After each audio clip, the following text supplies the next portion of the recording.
அன்பு தேவனுடைய பிள்ளைகளே, இயேசு கிறிஸ்துவின் பரிசுத்தமுள்ள நல்ல நாமத்தில் இந்த நாளை கொடுத்த தெய்வத்திற்கு நன்றி சொல்லி அவரை ஸ்தோத்தரிக்க போகிறோம்.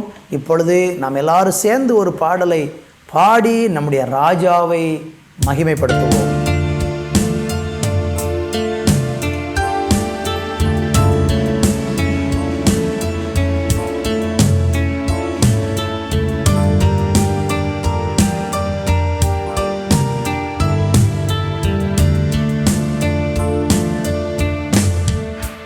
மாறுமே உலகினிலே மாறாத உம் கிருபை, மாறுமே உலகினிலே மாறாத உம் கிருபை, மாறிடும் மனிதன் மாறிடுவார், இயேசுவன்றோ மாறிடும் மனிதன் மாறிடுவார், மாறாத தேவன் இயேசுவன்றோ. பட்டது போதும் சுட்டது போதும், கண்ணீரும் போதும் கவலைகள் போதும், பட்டதும் போதும் சுட்டதும் போதும், கண்ணீரும் போதும் கவலையும் போதும், உம் கிருபை எனக்கு போதும் போதும், உம் கிருபை எனக்கு போதும் போதும், மன்னவர் எனக்கு நீர்தான் வேண்டும், மன்னவர் எனக்கு நீர்தான் வேண்டும். மாறுமே உலகினிலே மாறாது உம் கிருபை, மாறுமே உலகினிலே மாறாத உம் கிருபை,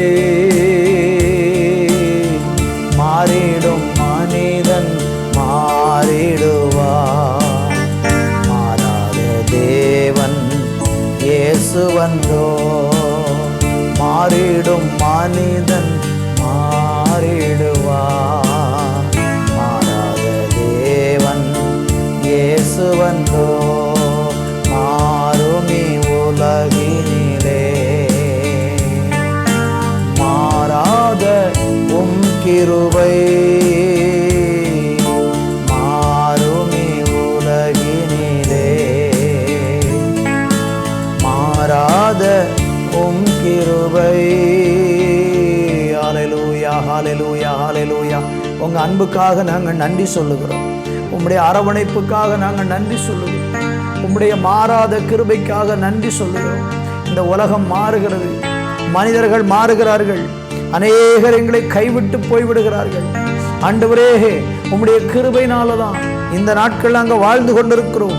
அந்த கிருபை இன்னும் அளவில்லாமல் எங்களை சூழ்ந்து நடத்தட்டும் என்று உடைய கரங்களில் ஒப்பு கொடுத்து ஜெபிக்கிறோம். அப்பா, தொடர்ந்து நீர் எங்களை வழிநடத்தி ஆசீர்வதித்தார். ஒவ்வொருவர் மேலும் உம்முடைய மாறாத கிருபை தங்கட்டும் என்று ஜெபிக்கிறேன் இயேசுவின் நாமத்தில் பிதாவே, ஆமேன் ஆமேன். அன்பு தேவனுடைய பிள்ளைகளே, ஏசாயா தீர்க்க தரிசன புஸ்தகம் 54 அதிகாரம் 8வது வசனத்தை வாசிக்கிறேன்.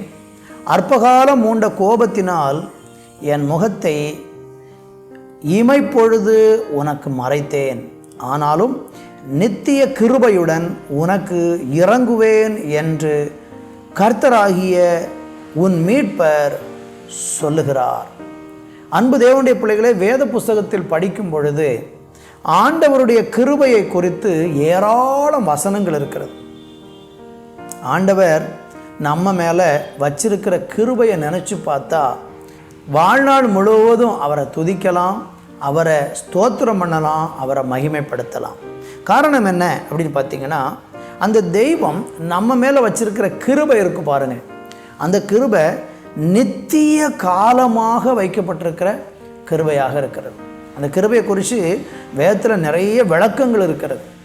ஒரு மனிதன் மேலே ஆண்டவர் கிருபை வச்சிருக்கிறாருன்னா அந்த கிருபையை அவனுக்கு எவ்வளவு நாள் தேவன் கொடுக்கிறார் என்று நீங்கள் வேதத்தில் கவனித்து பார்த்தீங்கன்னா நம்முடைய வாழ்க்கையினுடைய முடிவு வரைக்கும் அந்த கிருபை நம்ம கூட இருக்கும். பாவிகள் மேலே, துன்மார்க்கன் மேலே, அநியாயக்காரன் மேலே, அக்கிரமக்காரன் மேலே எல்லாம் கடவுளுடைய கிருபை இருக்கிறதுனால தான் அவன் இன்னைக்கு அழிஞ்சு போகாமல் இருக்கிறான். வேதம் சொல்லுகிறது நாம் நிர்மூலமாகாமல் இருப்பது அவருடைய கிருபை அப்படின்னு சொல்லப்பட்டிருக்கிறது. நம்மிடத்தில் எத்தனையோ பாவம் இருக்கிறது, குறை இருக்கிறது, குற்றம் இருக்கிறது.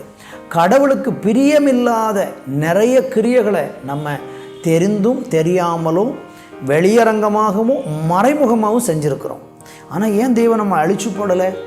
அவருடைய பெரிதான கிருபை தான் அந்த அந்த அழிவிலிருந்து நம்ம காக்கப்படுவதற்கு காரணமாக இருக்கிறது.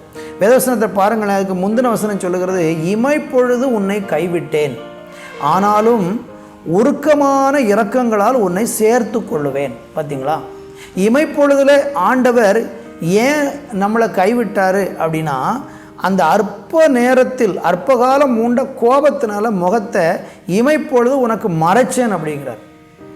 நம்ம பாவம் செய்யும்போது தேவன் கோபப்படுறார். அவருடைய கோபம் என்ன செய்கிறதுனா அவருடைய முகத்தை முதலாவது நமக்கு மறைத்து போடுகிறது. ஒரு மனுஷனுக்கு கடவுளுடைய முகம் மறைக்கப்பட்டால் அவன் வந்து படுகிற வேதனை பயங்கரமாக இருக்கும். நமக்கு தெரியும், இயேசு கிறிஸ்து சிலுவையில் பாட அனுபவிக்கும் போது பிதா தன்னுடைய முகத்தை மறைச்சிட்டார். இமைப்பொழுதில் அவரை கைவிட்டார். அந்த சமயத்தில் இயேசு கிறிஸ்து பாட அனுபவிச்சு, பிதாவே ஏன் என்னை கைவிட்டீர் என்று சொல்லி கதறுகிற சத்தத்தை நம்ம கல்வாரியில் பார்க்க முடிகிறது. அப்போ தேவன் இமைப்பொழுதில் நம்மளை கைவிடுகிறார், முகத்தை மறைக்கிறார்னா அது மாதிரி வேதனை வேறு எதுவுமே இருக்க முடியாது. என் அன்பு தேவனுடைய பிள்ளைகளை, இந்த நாளிலையும் கூட நம்ம தேவனுக்கு விரோதமாக பாவம் செய்யும்போது தேவன் நம்ம மேலே கோபப்படுறார். அந்த கோபம் தெய்வம் நம்மளை கைவிட்டது போல தெரியும், ஆனால் நம்ம மேலே நித்திய கிருபை வச்சிருக்கிறார். அந்த நித்திய கிருபை நம்ம மேலே இருக்கிறதுனால தான் ஆண்டவர் மறுபடியும் இரக்கம் பாராட்டிக்கிட்டே இருக்கிறார். நம்முடைய நீதினால் நம்ம காக்கப்படலை, அந்த தெய்வத்தினுடைய கிருபையினால தான் நம்ம காக்கப்படுகிறோங்கிறத மறந்துடாதீங்க.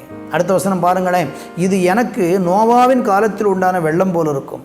நோவாவின் காலத்தில் உண்டான வெள்ளம் இனி பூமியின் மேல் புரண்டு வருகிறதில்லை என்று நான் ஆணையிட்டது போல உன்மேல் நான் கோபம் கொள்வதில்லை என்றும் உன்னை நான் கடிந்து கொள்வதில்லை என்றும் ஆணையிட்டேன். பார்த்தீங்களா, நோவா காலத்தில் தேவன் கோபப்பட்டார், ஜனங்களெல்லாம் அழிச்சிட்டாரு. அதுக்கப்புறம் மனஸ்தாபப்பட்டார், ஐயோ இந்த ஜனங்களை அழிச்சிட்டேனே. அப்புறம் ஒரு பொருத்தனை பண்ணார், ஒரு உடன்படிக்கை பண்ணார், இனி நான் அழிக்க மாட்டேன் என்று சொல்லி வானத்தில் ஒரு அடையாளத்தை வச்சு வானவில்லை நமக்கு ஏற்படுத்தினார். அன்பு தேவனுடைய பிள்ளைகளே, இதே மாதிரி இன்றைக்கும் தெய்வம் நம்ம மேலே கிருபையாக இருக்கிறார். அந்த கிருபைக்காக நன்றி சொல்லணும் நீங்களும் நானும். நாம் சில நேரம் நினைக்கிறோம் நம்முடைய திறமை, நம்முடைய ஞானம், நம்ம ரொம்ப நல்லா இருக்கும், அதனால தான் கர்த்தர் நம்ம கூட இருக்காரு. இல்லை, அதல்ல காரணம். தேவனுடைய இரக்கமும் தயவும் தான். அதுக்காக நம்ம தேவனுக்கு நன்றி சொல்லணும். அன்பு தகப்பனே, நாங்கள் நிர்மூலமாகாமல் இருப்பது உங்கள் மாறாத கிருபை அப்பா. அந்த கிருபை எங்கள் மேலே எப்பவும் இருக்கணும், எப்பொழுது இருக்கணும். அந்த கிருபை இல்லைனா நாங்கள் வாழவே முடியாது. எங்கள் மேலே கோபம் கொண்டாலும் நீங்கள் எங்கள் மேலே இரக்கத்தை காண்பிக்கும்படியாக நாங்கள் ஜெபிக்கிறோம். இயேசுவின் நாமத்தில் பிதாவே, ஆமேன், ஆமேன்.